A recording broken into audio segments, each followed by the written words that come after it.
Fais quelque chose de ta douleur. Fais quelque chose de ta souffrance. Si tu traverses des moments difficiles, si tu passes par une période, par une saison de ta vie où tu as l'impression que tu es à bout, où tu as l'impression que tu portes le poids de la planète entière sur tes épaules, alors cette vidéo est certainement pour toi. Dans cette vidéo, je t'amènerai à voir ta situation avec un regard différent.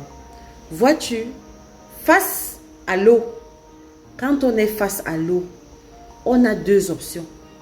Soit on se laisse submerger par l'eau et on se noie et on disparaît au fond de la mer.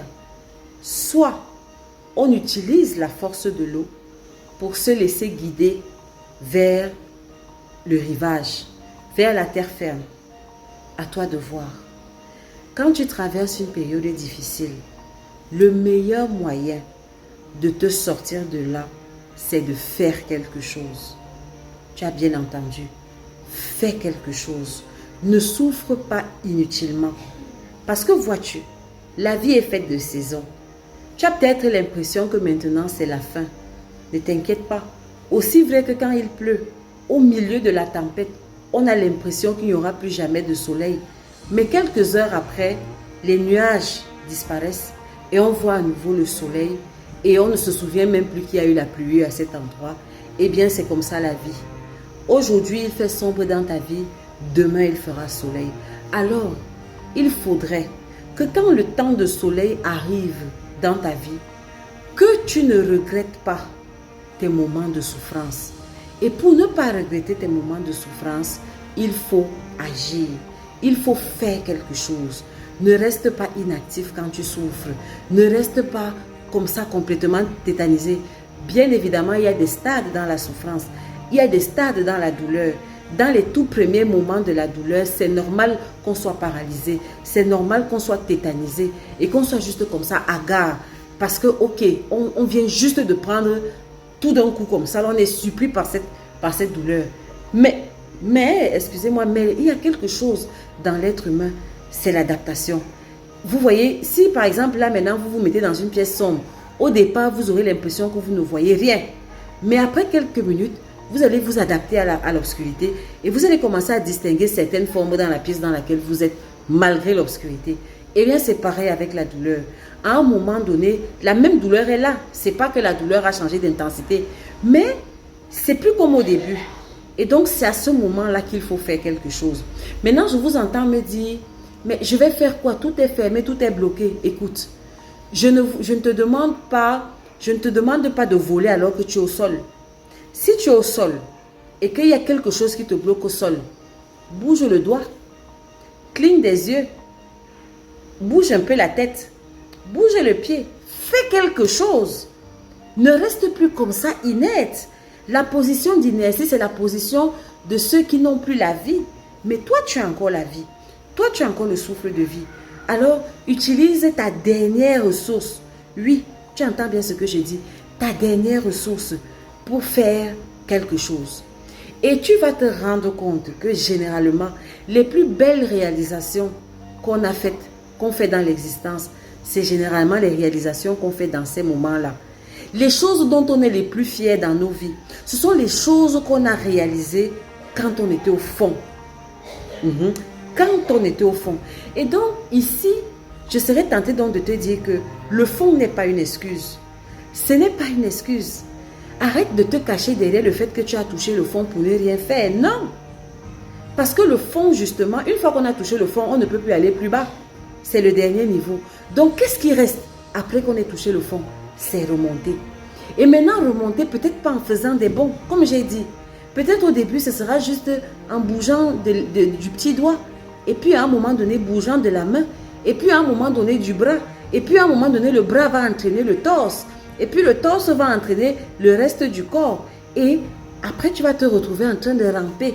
Oui, ce que j'essaie de te dire, c'est que même si ça nécessite que tu rampes, même si ça nécessite que tu marches au rythme d'un escargot, au moins tu auras fait quelque chose.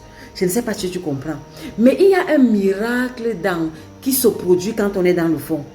Je ne sais pas comment expliquer ça, mais je vous assure, ceux qui ont déjà vécu ça savent de quoi je parle. Il y a un miracle quand on a touché le fond. Quand tu as touché le fond, il y a quelque chose. Un peu comme la poussée d'Archimède. Vous voyez, il faut bénéficier de la poussée d'Archimède. La poussée d'Archimède, c'est l'inverse de la loi de la pesanteur quand on est dans l'eau. Quand on est au fond de l'eau, à un moment donné, pouf, on remonte. Donc, il suffit juste que tu fasses le mouvement qui te permettra de déclencher la poussée d'Archimède et poussée d'Archimède qui va te propulser vers la surface. Surface à laquelle tu pourras à nouveau avoir accès à l'air et à l'oxygène. Donc, je fais cette vidéo pour encourager toutes les personnes qui sont plus bas que terre. Quel que soit le problème que tu rencontres aujourd'hui, quelle que soit la difficulté que tu traverses aujourd'hui, ne reste pas les bras croisés. Rester les bras croisés, c'est le moyen le plus sûr d'appeler la fin. Oh, moi, je ne suis pas là pour appeler la fin. Je suis là pour appeler le soleil. Nous sommes là pour appeler le soleil dans nos vies. La meilleure des manières d'appeler le soleil, c'est de poser un acte. Fais quelque chose, même dans le désespoir, même dans les larmes, même dans la douleur. Ne reste pas inactif. Je te dis que ton avenir te dira merci. Et je te dis que les choses dont tu es le plus fier dans les temps de soleil de ta vie, ce sont les choses justement que tu as réussi à faire malgré les difficultés que tu traversais. C'est ça. Donc, donne du sens à ta douleur. Ne souffre plus inutilement. Il faudrait que tu te retournes et que tu dises que s'il est vrai que j'ai souffert, s'il est vrai que cette souffrance m'a laissé des cicatrices, mais en plus des cicatrices, autant cette souffrance m'a laissé des cicatrices, autant cette souffrance m'a laissé des fruits. Voici les fruits que cette souffrance m'a laissé. Et donc au final, je ne regrette pas d'être passé par là. Au final, je suis apaisée avec ce que j'ai traversé. C'est ça que je souhaite pour toi. C'est véritablement ça que je souhaite pour toi. Même si je ne sais pas quelle est la situation que tu traverses, je te rassure. Même si c'est que tu sors d'une période où tu ne sais plus où mettre de la tête, tu as déjà passé 3 jours, 3 nuits sans dormir et tu es là comme ça, tu es en pleine crise d'insomnie. Dans cette crise d'insomnie-là, fais quelque chose.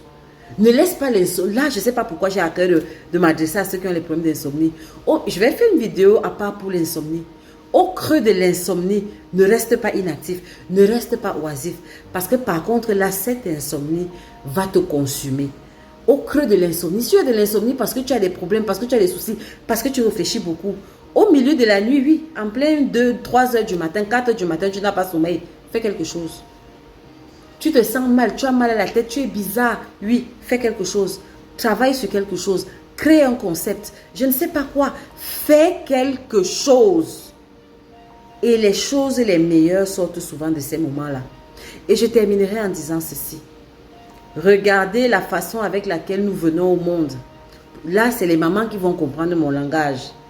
Quand la tête du bébé est déjà prête à être expulsée, c'est à ce moment que les contractions deviennent les plus violentes et les plus soutenues et les plus douloureuses et les plus asphyxiantes. Vous connaissez les contractions de la faim? Les contractions quand la tête du bébé est déjà là. C'est comme si c'est une contraction qui ne s'arrête plus. Ça dit que c'est une salve de contraction. C'est comme si tu n'arrives même plus à respirer. Et tu vas dans un souffle et tu pousses ton bébé. Donc, si tu as très mal, peut-être tu es à la phase d'expulsion de ton bébé, du bébé de ta destinée, du bébé de ton rêve. Alors, arme-toi de courage et fais comme cette maman. Pousse ton bébé. Ne reste pas inactif. D'accord? Ciao, ciao.